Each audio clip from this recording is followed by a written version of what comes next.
Let's see if anyone's here. All right, folks. Thank you for joining. It's not going to be too long. It's because there's just going to be a lot of instructions for us to do. But one of the reasons why I wanted to do this video was because, or do this live, was because especially now that a lot of seniors are kind of coming around taking the test, and a lot of juniors are doing that as well. And sophomores are thinking about it. They've all taken the PSATs. The scores are coming out. And I'm gonna be very honest. Like the test itself, the SATs, they've been kind of wonky these past couple of years. Past couple of administrations of the test. Just because, like for example, August was supposedly like crazy difficult. September was actually pretty good. It was kind of what we expected. Then October was insane. Who knows what November is going to be? I kind of have a hunch that the less popular exams are going to be much less brutal.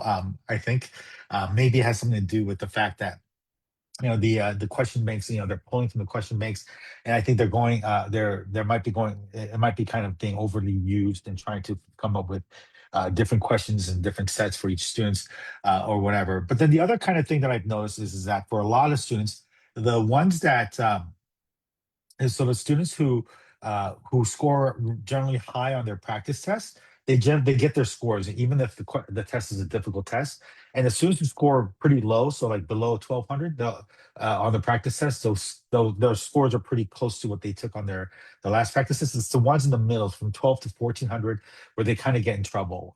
Just because I think that number is a little bit all over the place. Okay, so today we're going to go over what to do when you're in a plateau, right? And when you're in a plateau, by that I mean, you're taking the test and you're consistently getting the same score all the time, right? So, and by that I also want to make a caveat that like you're generally getting the same number of questions right, and things of that sort. So when that happens, what I would first recommend doing is take a PDF of the test and do the entire test, or even just go online and do a test, but do it untimed. So most online testing platforms have an untimed option. I know ours does. So I would recommend doing it untimed. And when you're doing it untimed, really try hard to make sure that you're getting the questions right. So that could be, like reading carefully. So like stopping after every sentence or every punctuation and paraphrasing each little bit as you go along. And then writing down what that what the paraphrasing of the passage is, and even writing down the prediction of the answer before you look at the answer choices. And then when you're going through the answer choices, crossing off the word or phrase that makes that answer choice wrong specifically, right? So I want you to really kind of focus on accuracy and not on speed. But while you're doing it, make sure your phone, the stopwatch is set, and you hit go, and then put the phone down, do the work carefully, and then when you're done, then you hit lap, and then you write down how long it took you, right? So if it took you like 45 minutes to do an English section, just write 45 minutes and some odd seconds, right? And then so write that down. Okay. And then and then go and check the answers. And if you got most, like let's say 90% of the questions right, then that time, let's say 45 minutes for our sake, is the amount of time that you need to answer that percentage of questions accurately. Okay. So then what I would do is start to work backwards from there, right? So I would take another test and say, okay, so this time I'm going to give myself 45 minutes and see if I can do that again, right? So if I give myself 45 minutes, can I answer the same number of questions correctly? Once that's consistent, then I'm going to start chunking down the time and say, okay, so now next time I'm going to do module one, I'm going to time myself to get it done in 40 minutes, right? And keep that timer up so that you can see it and then work through those questions as you can. Okay, so that's kind of the best way to break free from your plateau, because a plateau generally happens when at the end of the day you're just kind of cycling through the same thing over and over again and nothing is changing. And there's a little bit, no matter how good of a test taker you are, there is a large part of it that's still reliant on the speed of which you're trying to do. So the speed is actually what's trying to kill you. The same goes for the ACT, right? So the ACT, take a PDF of the test, or the digital version of the test, put it untimed, and then keep track of your own time, right? Once you're able to answer, like the 90% of the questions correctly, that's when you start working on the timing and going backwards. Okay. The other thing is that the reason why a lot of people eventually end up using a tutor is because the tutor can actually watch what you're doing live, right? So like a lot of the times our students will if you take any one of our classes when I teach it, a lot of I watch a lot of my students do the work. So I just sit there and I watch each question that they're doing, and I'm able to see all the students and what they're all doing on each individual page, right? So then I can be like, hey, Arissa, what's going on here? Why are you taking so long? And I kind of jolt them out of like the stupor of kind of staying on one question for too long and kind of getting stuck on that one particular question. Okay. And so that the same principle applies for the SAT as it does for the ACT, right? So you want to focus on the accuracy and then focus on the speed, right? So accuracy means how long does it take me to answer 90+% of the questions correctly?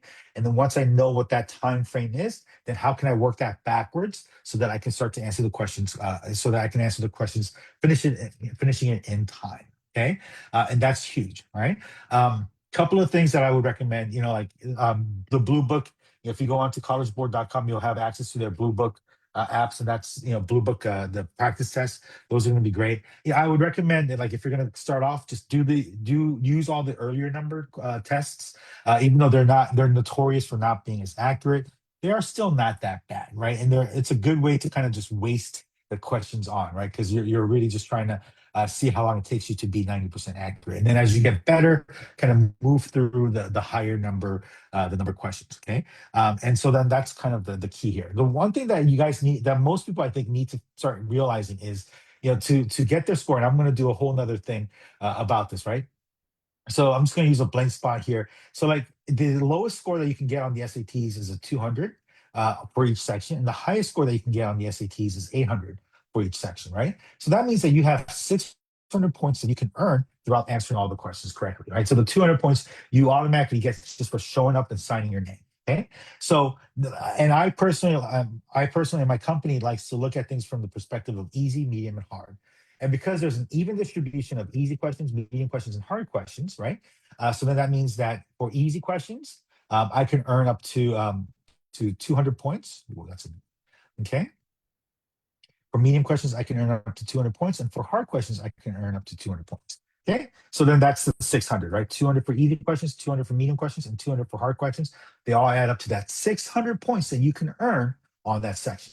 Okay, and the way that most students do this, especially if you're scoring around the 1200 or below, the way that most students do this, they're going to get about 80% of the easy questions right, about 50% of the medium questions right, and then none of the hard questions right.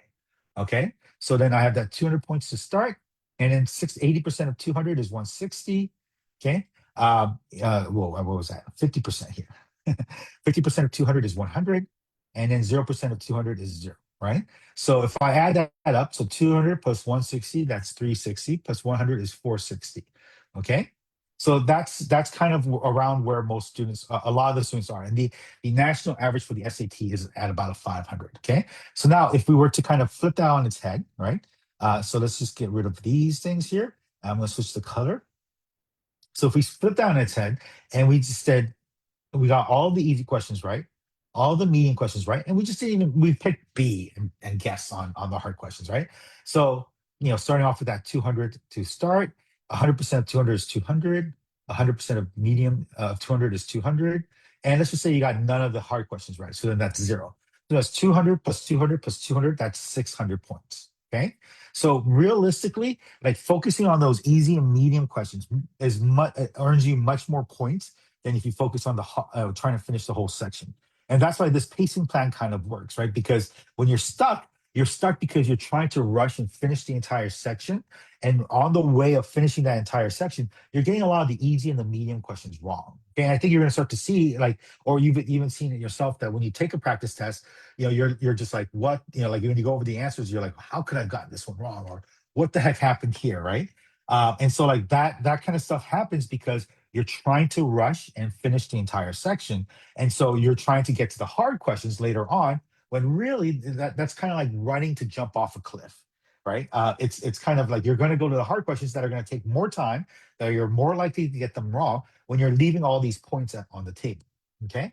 The other thing is that when you do it this way, so when you set the stopwatch and you go and you put it down and you take the test and you work, focus on getting as many questions right as you possibly can. When you look at the time, you might actually be just maybe a minute or two past the allotted time, right? So like you might only need maybe 2 or 3 more minutes to finish the test with that level of accuracy. Okay, which in which case that's actually good news because like let's say it takes you need 2 more minutes to finish the entire section with that level of accuracy. Well, if you need only 2 more minutes, what that means is that by the time you get to the last two questions, one or two questions, right, you're probably going to be out of time. Okay, or close to being out of time, or like you're going to be on the last question and you're going to be running out of time at that point. In which case, why rush to finish the entire section when you can just boot the last question, right? Just pick B and just automatically assume the hardest question I'm already going to get wrong, but let me focus on the other 21 questions or the other 26 questions that I have time to get right. Okay.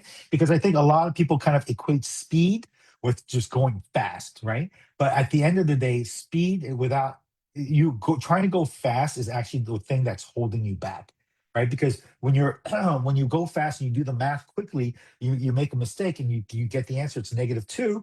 Look at the answer choices, there's no -2. You got to go back and do it again, right? In which case, being fast actually screwed you over. It slowed you down, right? Same thing with the reading, right? Like it's you can't read something quickly, once because when you do, you're going to miss a lot of stuff. So you're going to go back and read it again, go back and read it again. So that one time reading it fast is actually costing you more time. So it's actually faster to go slower once, to read slowly once, than to go fast multiple times. Okay. If you have any questions about what's going on, or if you need any extra help with all of this stuff, just put a comment on the bottom of this recording, and we can and I'll do everything I can to answer you guys. Okay, I hope this helps. Okay, yeah, and let me know. Okay, because it's being stuck on a plateau is kind of tough, and I always tell people. Especially kind of like students who are new to this, like, oh, I scored a 1300, I want to get a 1500. I'll wait till till my senior year to start studying. No, because you're gonna hit a plateau, and the goal here is to hit that plateau as quickly as you possibly can, so that once you do, then you can do the hard work, right? Because the plateau is where the work actually starts, not the parts leading up to it, right? Because it's not that hard to get into the 1400s, but it is once you get past the 1400s. Okay, so yeah, so drop a comment below if you need any help, and I'll do what I can, or even just kind of make a video for whoever asks, and I'll be able to give you the answer for that. Okay. All right. Thanks for watching.